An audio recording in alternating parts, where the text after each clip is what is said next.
अस्सलाम वालेकुम, my name is doctor आकिल हुसैन मुस्तडो। आज जो है हम 2018 का जो डाउ यूनिवर्सिटी का पेपर है वो उसको थोड़ा देखेंगे, उसकी एक्सप्लेनेशंस, उसके एमसीक्यूज़। ठीक है, ये जो 13 नवंबर को आपके लिए टेस्ट आ रही है एमडी गेट वालों के लिए, उसमें ये बहुत ही हेल्पफुल साबित होगा क्योंकि ये जो पेपर है ये नियर लिया गया है। ठीक है, मतलब मतलब इसको थोड़ा ही टाइम हुआ है, तो ये आपको बहुत ही बेनिफिट देगा अगर आप इसको एक एक करके देखेंगे। और एज़ यूजुअल जैसे ही अगर आप चैनल पर नए हो तो चैनल को सब्सक्राइब करना और बेल आइकन को दबाना ना भूलें। ठीक है, तो स्टार्ट करते हैं। हमारा एमसीक्यूज नंबर 1 जो है, in which of the following nitrogen compounds N has the highest oxidation number. तो इनमें वो कौन सा कंपाउंड है जिसमें नाइट्रोजन जो है वो हाईएस्ट ऑक्सीडेशन नंबर दिखा रहा है। ठीक है, तो इसका जो ऑप्शन है वो option A is the right option. ठीक है, ऑक्सीडेशन नंबर जो है वो सबसे हाई किसका है? ऑक्सीजन का है। ऑक्सीडेशन नंबर आपको फाइंड करने के लिए सिंपली क्या करना पड़ता है, आप सिर्फ देखेंगे कि उसमें जो इनका वैलेंसी होता है ना, वैलेंसी को देखेंगे। ठीक है, मतलब देखें ऑक्सीजन की जो है वो -2 है। ठीक है, तो नीचे 3 आ गया, तो ऑक्सीजन की आ जाएगी -6 और हाइड्रोजन की वैलेंसी क्या है? 1, तो हम इधर कर देंगे +1, बकाया क्या बचा? नाइट्रोजन। ठीक है, तो ये 1 और इसमें से कट कर देंगे। ठीक है, मतलब प्लस का 1 माइनस का 6, तो आंसर हमारे पास आ जाएगा प्लस का 5। ठीक है, और इनका जो है ये आ जाएगा माइनस का 3।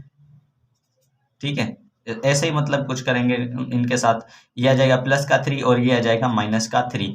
तो इसमें ऑक्सीडेशन नंबर इसका कम आ रहा है, इनमें ज़्यादा आ रहा है। ठीक है, इस तरह से हम दूसरे एमसीक्यूज की तरफ बढ़ते हैं जिसमें हम दूसरा जो एमसीक्यूज है हमारे पास वो है real gases behave ideally eight.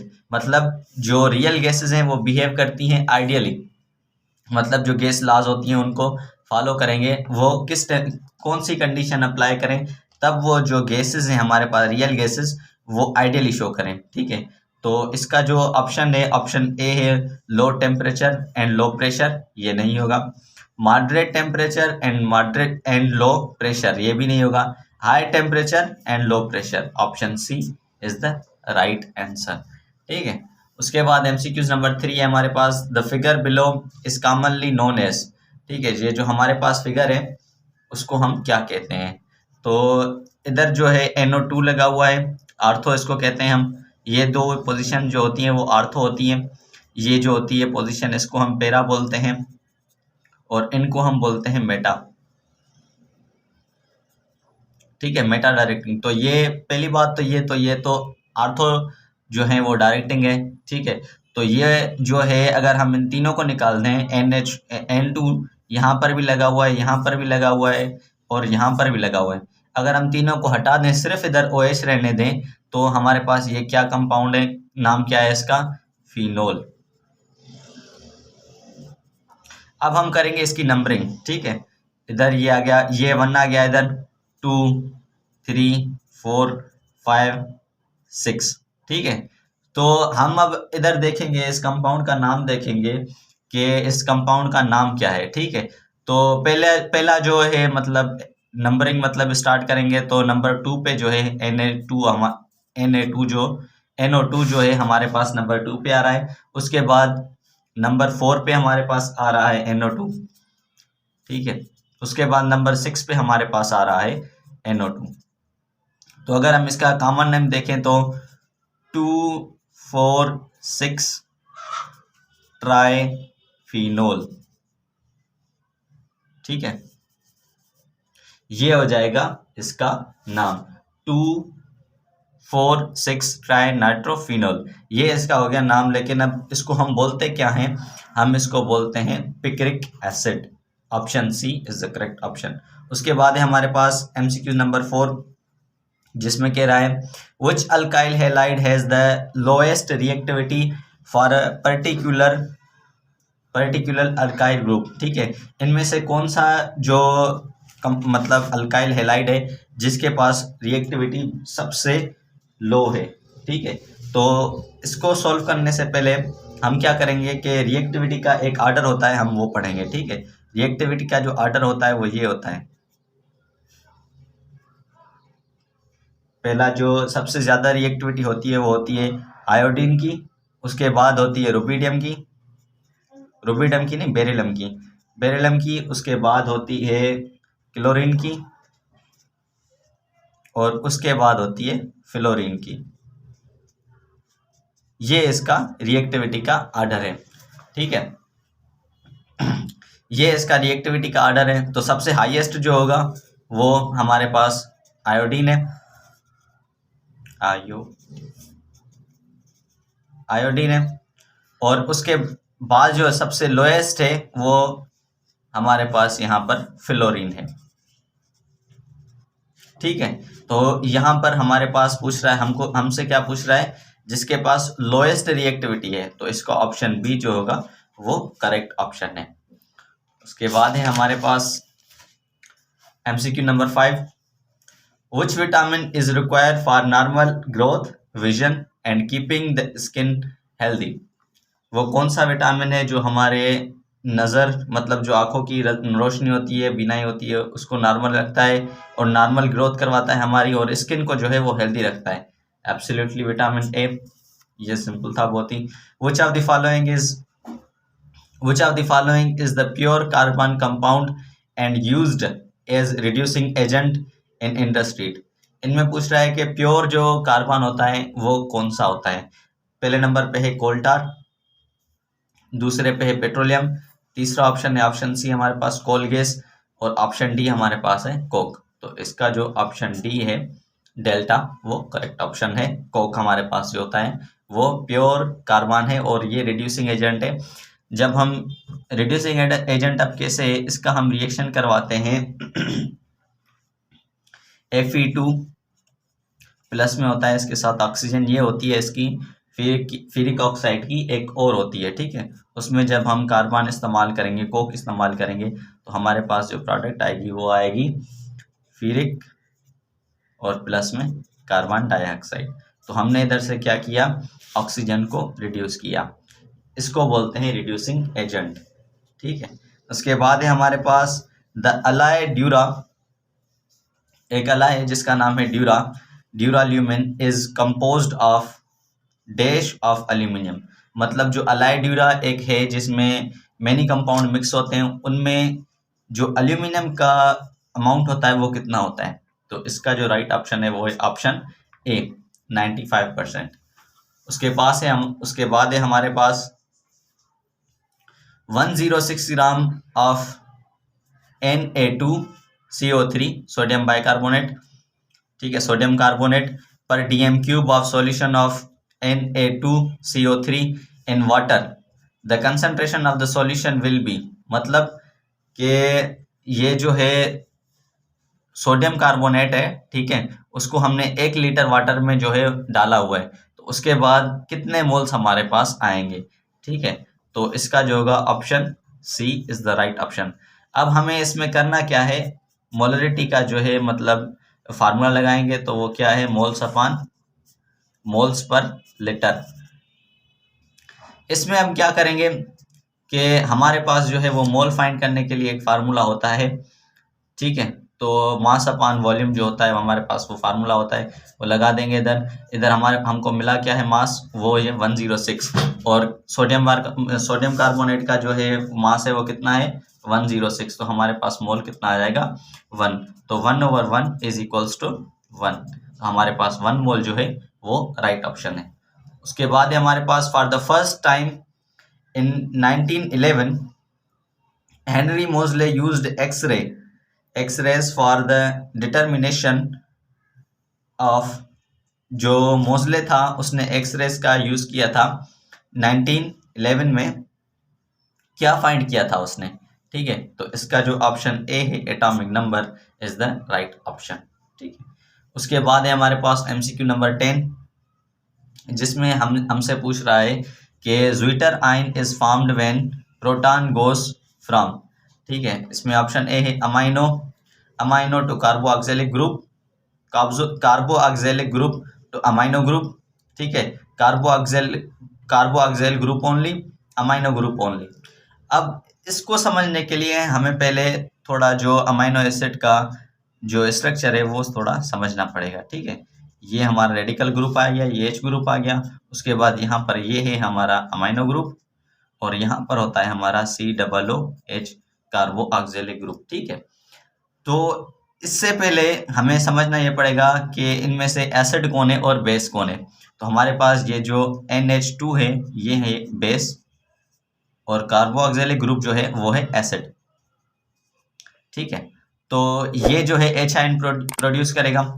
तो H आयन जो होते हैं वो प्रोटॉन्स होते हैं। ठीक है, तो ये जब यहाँ से यूं डोनेट करेगा, यानी कि कार्बो ऑक्जेलिक जो ग्रुप होगा वो अमाइनो ग्रुप को एक प्रोटॉन देगा।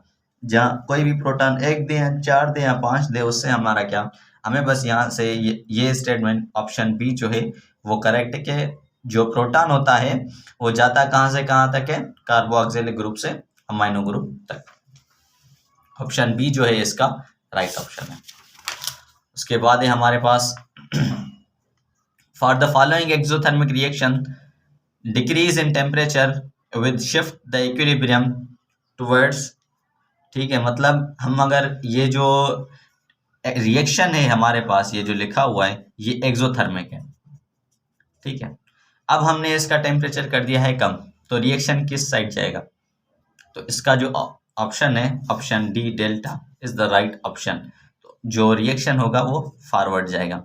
अब होता यूं है, ये हमारा ली शटलियर प्रिंसिपल है। ठीक है, जिसमें हम क्या करते हैं ली शटलियर के कुछ प्रिंसिपल्स हैं जिसने हमें बताया था कि कोई एक्सोथर्मिक रिएक्शन है, अगर उसका आप टेम्परेचर लो करोगे, ठीक है, तो वो रिएक्शन फॉरवर्ड जाएगा। और अगर यहाँ पर हमारे पास कोई रिएक्शन एंडोथर्मिक होता तो हम इसका अगर टेम्परेचर लो करते तो रिएक्शन कहाँ जाता, बैकवर्ड जाता। ठीक है, यानी स्लो डाउन रिएक्शन हो जाता। तो हम रिएक्शन को बढ़ाने के लिए टेम्परेचर को क्या कर रहे हैं, कम कर रहे हैं, क्योंकि जो रिएक्शन है वो एक्सोथर्मिक है। उसके बाद हमारे पास जो MCQ नंबर 11 है बहुत ही सिंपल है कि how many significant figures are there in. ठीक है, तो हमारे पास सिग्निफिकेंट फिगर कितने हैं, 4। Option B is the right option. उसके बाद है हमारे पास which one of the following is not a meta directing group. इनमें से वो कौन सा है जो मेटा डायरेक्टिंग ग्रुप नहीं है? ठीक है, तो इसका जो ऑप्शन है वो है option D is the right option. ठीक है, ऑप्शन डी जो है वो हमारे पास करेक्ट है। अब हमें पता कैसे चला कि ये जो है वो मतलब जो OH है कार्बो ऑक्जेलिक नहीं, मतलब जो ये अल्कोहल जो ग्रुप है ये है, मतलब पता कैसे चला हमें कि मेटा डायरेक्टिंग ग्रुप जो है वो OH है। ठीक है, अब इसको पता करने के लिए आप सिंपली लोन पेयर्स चेक करें। तो और एक होता है लोन पेयर और दूसरा होता है कार्बोनाइल ग्रुप। कार्बोनाइल ग्रुप कौन सा होता है, कार्बन CO वाला। ठीक है, तो इसमें भी कार्बोनाइल आ रहा है। ठीक है, कार्बोनाइल ग्रुप आ रहा है, इसमें नहीं आ रहा है, लेकिन ये नहीं होगा क्योंकि इसमें लोन पेयर नहीं है। ये और ये तो नहीं होगा। ठीक है, पहली बात तो ये, क्योंकि इनमें दोनों में कार्बोनाइल ग्रुप है ही नहीं। उसके बाद जो ये ऑप्शन है उसमें लोन पेयर है ही नहीं। लेकिन अगर हम डी ऑप्शन को देखते हैं तो उसमें लोन पेयर हैं। ठीक है, तो जो मेटा डायरेक्टिंग ग्रुप है वो है OH। उसके बाद हमारे पास जो MCQ है MCQ number 14, which of the following does not give iodoform test. ठीक है, मतलब इनमें से वो कौन सा ग्रुप है, कौन सा कंपाउंड है जो आइडियोफॉर्म टेस्ट नहीं देता है? इसका राइट ऑप्शन है ऑप्शन ए। ठीक है, उसके बाद हमारे पास MCQ नंबर 15, जिसमें पूछ रहा है हमें boiling point of water is highest than others because water molecule can form. ठीक है, वाटर मॉलिक्यूल्स में जो होती है बॉइलिंग पॉइंट वो हाई होती है, किस वजह से? क्योंकि उनमें जो होता है हाइड्रोजन बॉन्ड। अब हाइड्रोजन बॉन्ड तो होता है, लेकिन इधर पूछ रहा है कितने हाइड्रोजन बॉन्ड होते हैं। जाहिर बात है जितने हाइड्रोजन होंगे उतने हाइड्रोजन बॉन्ड होंगे। अब H2O फार्मूला है। ठीक है, तो इसमें हाइड्रोजन कितने आ रहे हैं, 2 आ रहे हैं। इधर ऑप्शन हमें दिए हुए हैं 4 hydrogen bond, 3 hydrogen bond, 2 hydrogen bond और 1 हाइड्रोजन बॉन्ड। तो option C is the right option. ठीक है, उसके बाद है MCQ number 16, the reaction of carbon monoxide plus oxygen molecule. ठीक है, तो हमारे पास जो प्रोडक्ट आ रही है वो क्या आ रही है, 2 moles of carbon dioxide. Proceed slow because of activation energy of carbon monoxide. इसमें हमें पूछ रहा है कि ये जो रिएक्शन है ये स्लो है, ठीक है, क्योंकि इसमें जो एक्टिवेशन एनर्जी है कार्बन मोनोऑक्साइड की वो क्या है, इक्विलिब्रियम है, कांस्टेंट है, लो है या हाई है, ठीक है। तो इसका जो राइट ऑप्शन है वो है ऑप्शन डी, डेल्टा। तो एक्टिवेशन एनर्जी जो होती है ये है एक्टिवेशन एनर्जी।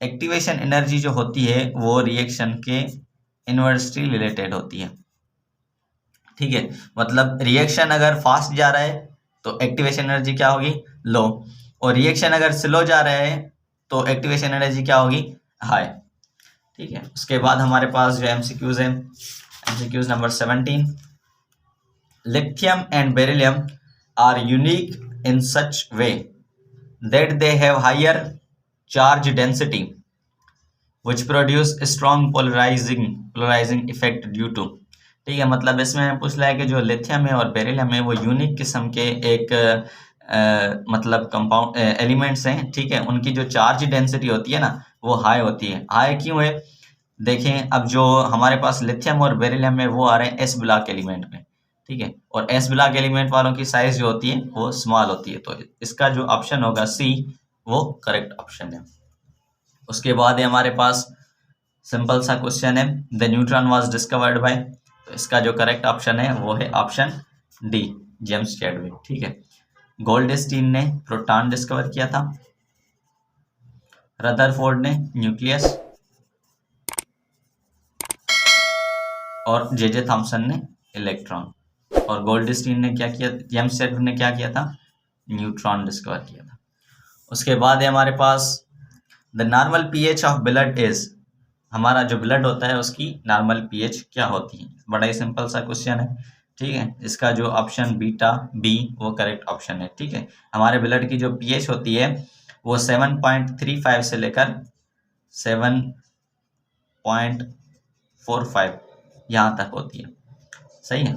और अगर हमारे ब्लड की जो पीएच है वो ज़्यादा हो जाती है, ठीक है, मतलब 7.0 और 5 हो जाती है तो इसमें जो बंदा होता है वो कोमा में चला जाता है। और अगर कम हो जाती है तो, ठीक है, तो हमारा ये जो है ये डायबिटीज़ का, मतलब इसमें हमें डायबिटीज़ हो जाती है। अगर हमारे पास ब्लड की जो पीएच है वो ये हो जाएगी 7.75 तो हमें डायबिटीज़ हो जाएगी, ठीक है। मतलब उसको आइडेंटिटी करने के लिए ब्लड का पीएच भी होना लाजमी है। मतलब किसी को डायबिटीज़ है तो उसकी ब्लड की पीएच कितनी होगी, 7.75, ठीक है। और जो नॉर्मल पीएच है वो है 7.35, और अगर ब्लड की जो पीएच है वो है 7.05 तो जो बंदा होगा वो कोमा में होगा, और अगर 6 पे चली जाती है तो जो बंदा होगा वो मर भी सकता है, ठीक है, डाई भी कर सकता है। उसके बाद है हमारे पास MCQ number 20, the melting point of NaCl is very high. इसमें बोल रहा है कि जो सोडियम क्लोराइड होता है उसकी मेल्टिंग पॉइंट जो होती है वो बहुत ज़्यादा होती है, 801 होती है, ठीक है। इट इज़ रिड्यूस्ड टू 600, ठीक है, मतलब जो उसकी जो मेल्टिंग पॉइंट है उसको लो कर देते हैं हम, कितनी कर देते हैं, 600, by addition of dash in Downs process. एक प्रोसेस है जिसको डाउन्स प्रोसेस कहते हैं, उसमें हम क्या करते हैं, मतलब कोई भी सब्सटेंस होता है उसके मेल्टिंग पॉइंट को लो करते हैं, ठीक है। तो हम क्या ऐड करेंगे इन ऑप्शन में, तो इसका जो option A alpha is the correct option. Calcium chloride add करेंगे तो उसकी मेल्टिंग पॉइंट क्या हो जाएगी, लो हो जाएगी।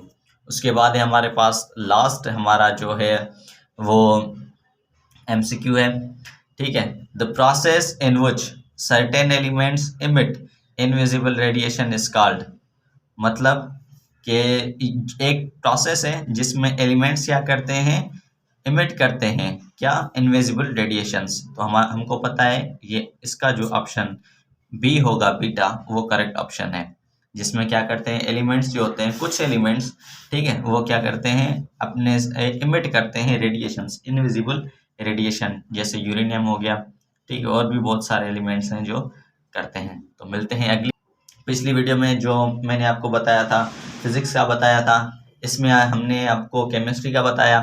ठीक है, केमिस्ट्री का ये तो पास पेपर था, लेकिन आगे चलकर मैं केमिस्ट्री की जो इम्पोर्टेंट पॉइंट्स हैं जो मेडिकल में आ सकती हैं, मतलब फर्स्ट ईयर की और इंटर की, आगे जो हमारा वीडियो होगा मैं उसमें आपको वो बताऊंगा कि कौन सी इंपॉर्टेंट पॉइंट है फर्स्ट ईयर और इंटर के हवाले से। मेरे चैनल को सब्सक्राइब करें और बेल आइकन को दबाना ना भूलें। मिलते हैं अगली वीडियो में। अल्लाह हाफिज़।